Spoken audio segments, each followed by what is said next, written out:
من يهده الله فلا مضل له ومن يضلل فلا هادي له، وأشهد أن لا إله إلا الله وحده لا شريك له، وأشهد أن محمدًا عبده ورسوله. يا أيها الذين آمنوا اتقوا الله حق تقاته ولا تموتن إلا وأنتم مسلمون. يا أيها الناس اتقوا ربكم الذي خلقكم من نفس واحدة وخلق منها زوجها وبث منهما رجالا كثيرا ونساء، واتقوا الله الذي تساءلون به والأرحام إن الله كان عليكم رقيبا. يا أيها الذين آمنوا اتقوا الله وقولوا قولا سديدا يصلح لكم أعمالكم ويغفر لكم ذنوبكم، ومن يطع الله ورسوله فقد فاز فوزا عظيما. ألا وإن أصدق الحديث كلام الله عز وجل، وأحسن الهدي هدي محمد صلى الله عليه وآله وسلم، وشر الأمور محدثاتها، وكل محدثة بدعة، وكل بدعة ضلالة، وكل ضلالة في النار. معاشر المسلمين، إن دين الإسلام هو الدين الحق الذي لا يقبل الله من أحد دينا سواه، وهو الدين الذي رضيه الله عز وجل لعباده دينا. فقال جل وعلا: ومن يبتغي غير الإسلام دينا فلن يقبل منه. هذا الدين عباد الله جامع بين العقيدة والإيمان، وبين العبادة والأخلاق والفضائل. وعد الله عز وجل بأن يظهره على الدين كله، فقال سبحانه: هو الذي أرسل رسوله بالهدى ودين الحق ليظهره على الدين كله ولو كره المشركون. هذا الدين يقوم على أعمدة وركائز 5. فقد روى مسلم في صحيحه من حديث عمر بن الخطاب رضي الله عنه أن جبريل سأل النبي صلى الله عليه وسلم فقال: ما الإسلام؟ فقال عليه الصلاة والسلام: الإسلام أن تشهد أن لا إله إلا الله وأن محمدًا رسول الله، وتقيم الصلاة، وتؤتي الزكاة، وتصوم رمضان، وأن تحج وتعتمر. رواه مسلم واللفظ لابن خزيمة. هذه الأركان معاشر المسلمين، منها ما هو عبادة بدنية كالصلاة، ومنها ما هو عبادة مالية كالزكاة، ومنها ما يجمع بين الأمرين ألا وهو حج بيت الله الحرام.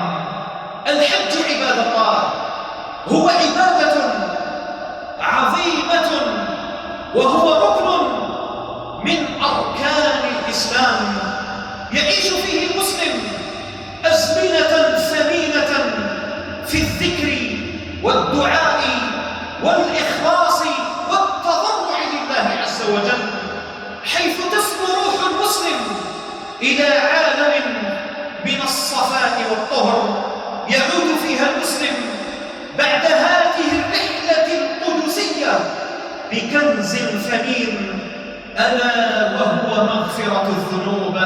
فقد ثبت في الصحيحين أن النبي صلى الله عليه وآله وسلم قال: من حج البيت فلم يرفث ولم يفسق رجع من ذنوبه كيوم ولدته أمه.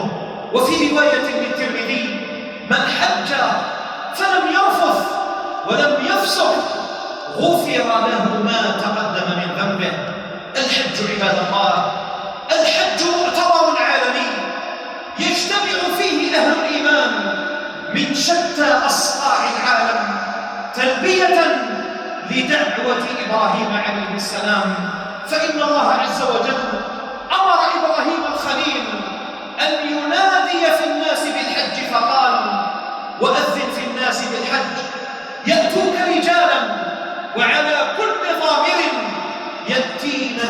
كل فج عميق.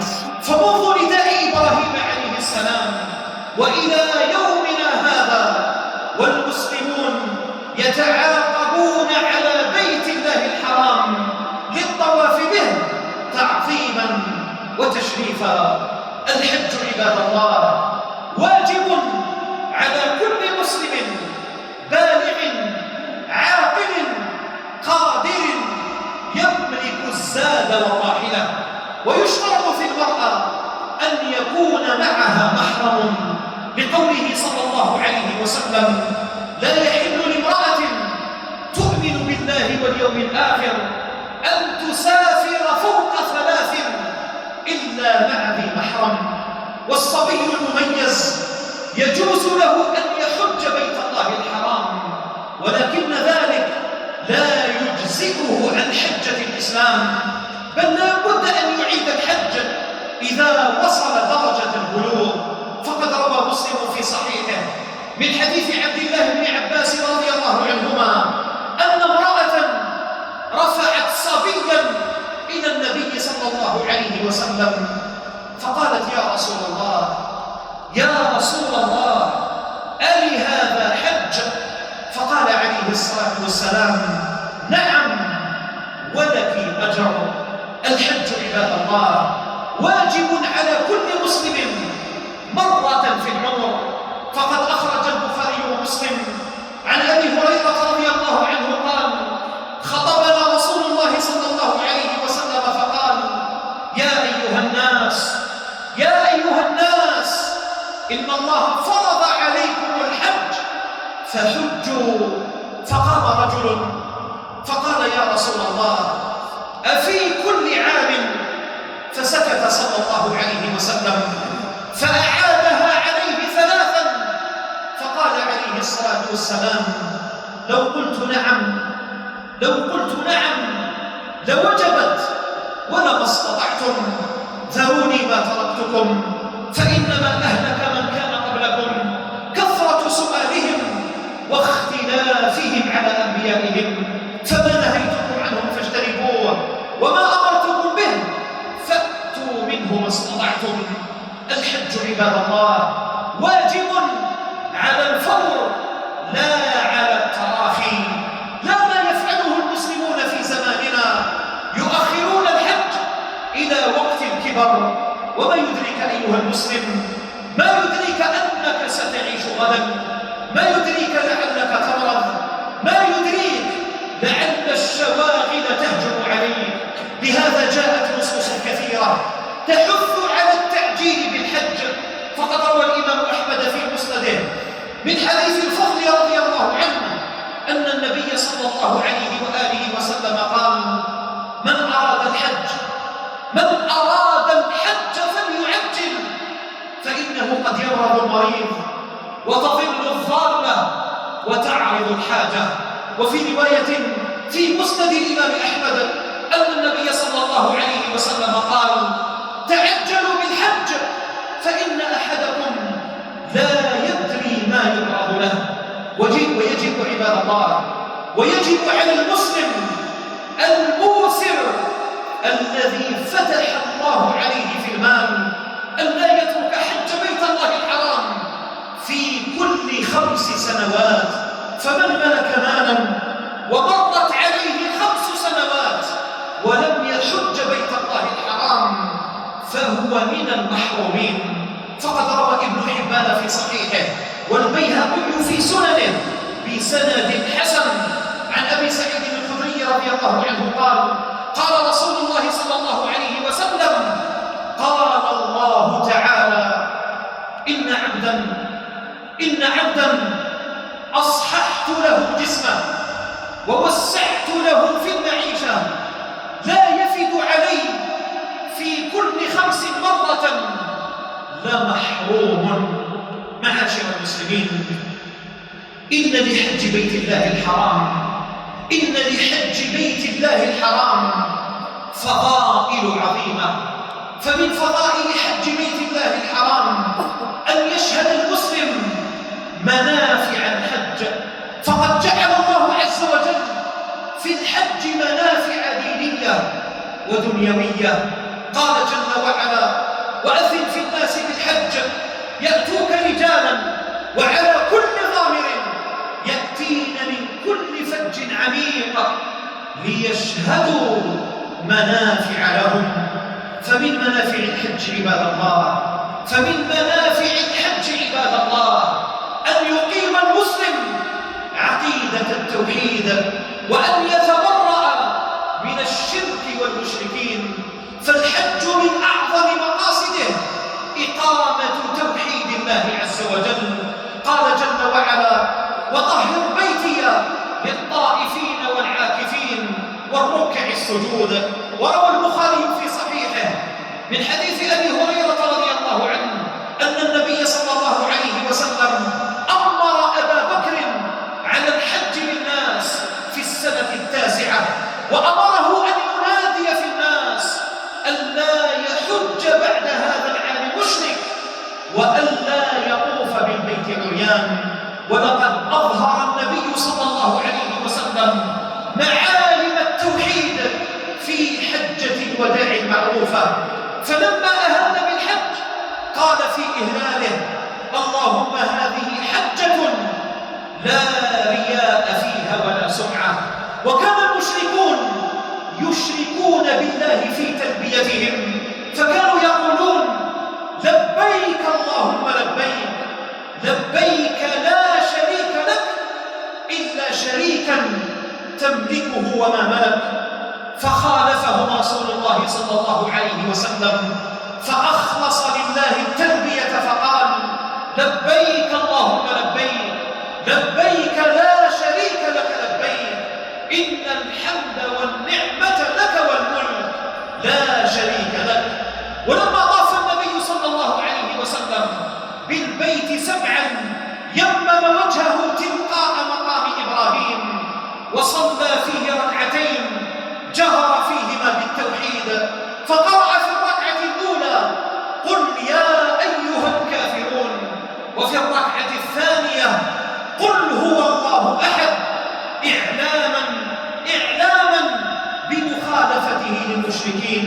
وأظهر النبي صلى الله عليه وسلم راية التوحيد يوم عرفة، فقال عليه الصلاة والسلام: خير الدعاء دعاء يوم عرفة، وخير ما قلت أنا والنبيون قبلي لا إله إلا الله وحده لا شريك له، له الملك وله الحمد وهو على كل شيء قدير.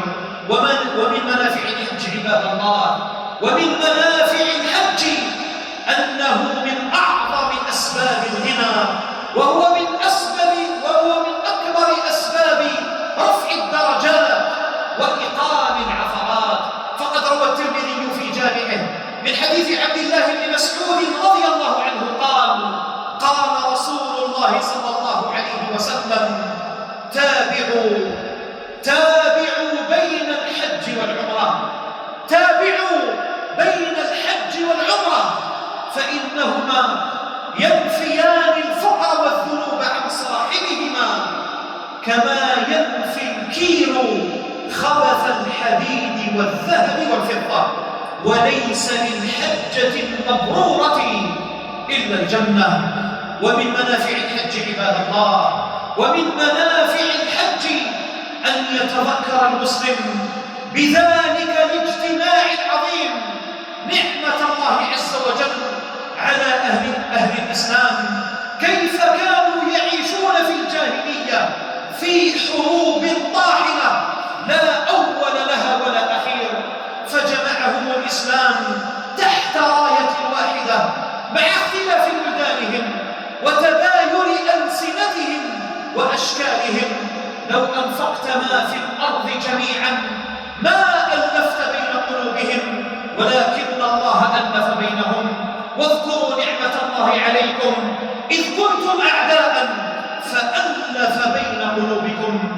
فهذا الاجتماع العظيم من منافعه أن يذكرك بنعمة الاجتماع، ويذكرك أعظم بيوم القيامة. فإن المسلم لما يبصر ملايين الحجاج وقد اجتمعوا في صعيد عرفات يتذكر بهذا الجمع الهائل يوم الجمع يوم القيامة.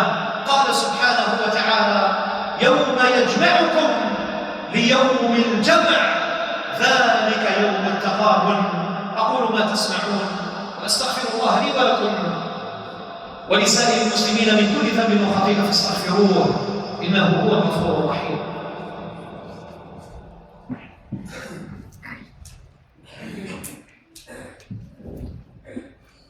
الحمد لله على إحسانه، والشكر له على توفيقه وامتنانه، وأشهد أن لا إله إلا الله وحده لا شريك له تعظيما لشأنه، وأشهد أن محمدًا عبده ورسوله الداعي إلى رضوانه صلى الله عليه وعلى آله وأصحابه وإخوانه.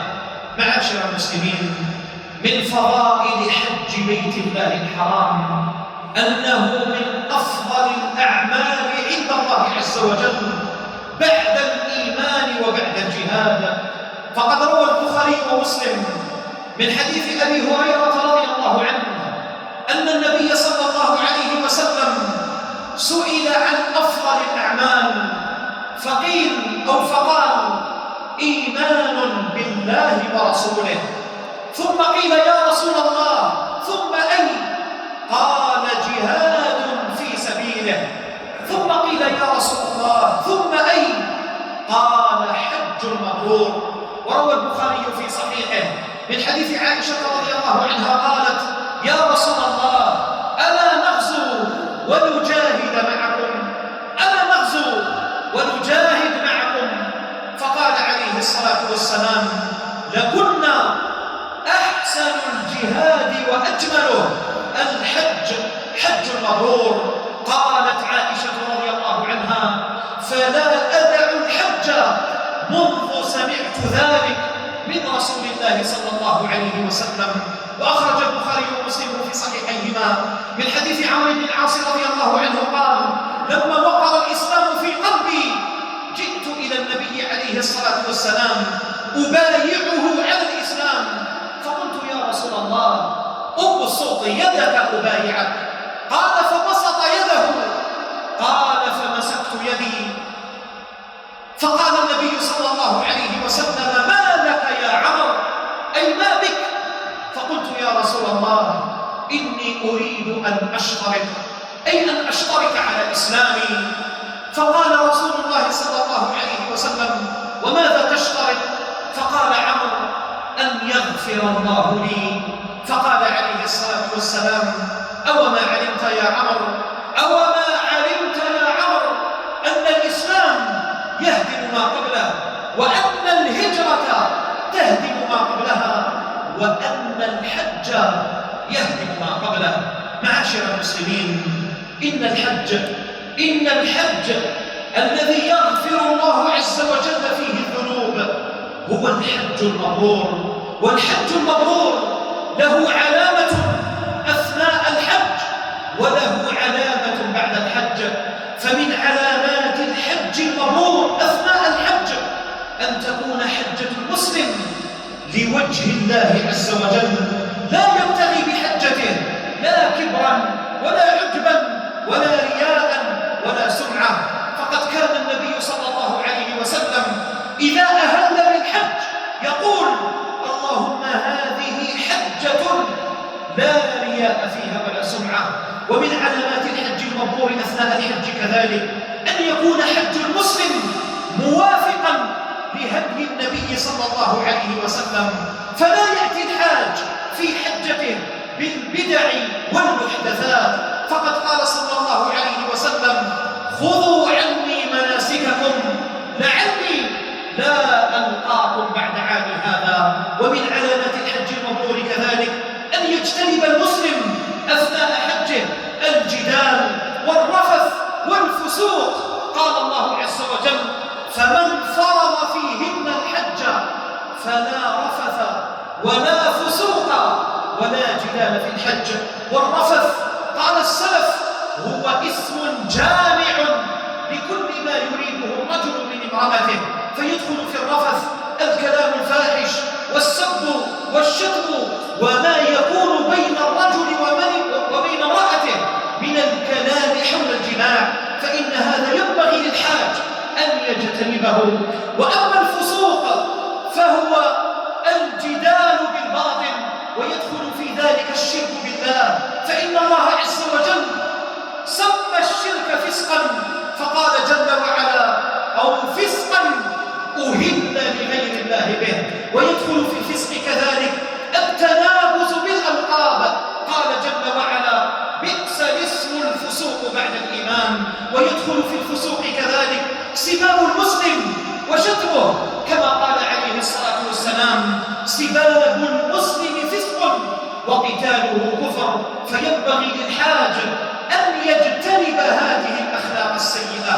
أما علامة الحج المبرور التي تكون بعد الحج فهو أن ينظر في حال الحاج، فإن كان الحاج قبل حجته سيئا يرجع بعد حجه حسنا، وإن كان قبل حجه حسنا يرجع بعد حجته أحسن من ذلك.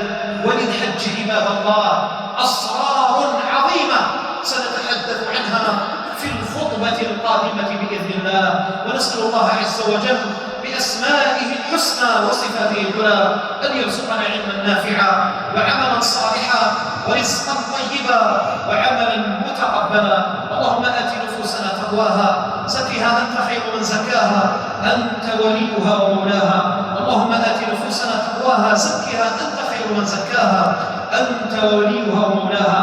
اللهم إنا نسألك فواتح الخير وخواتمه وأوله وآخره، ونسألك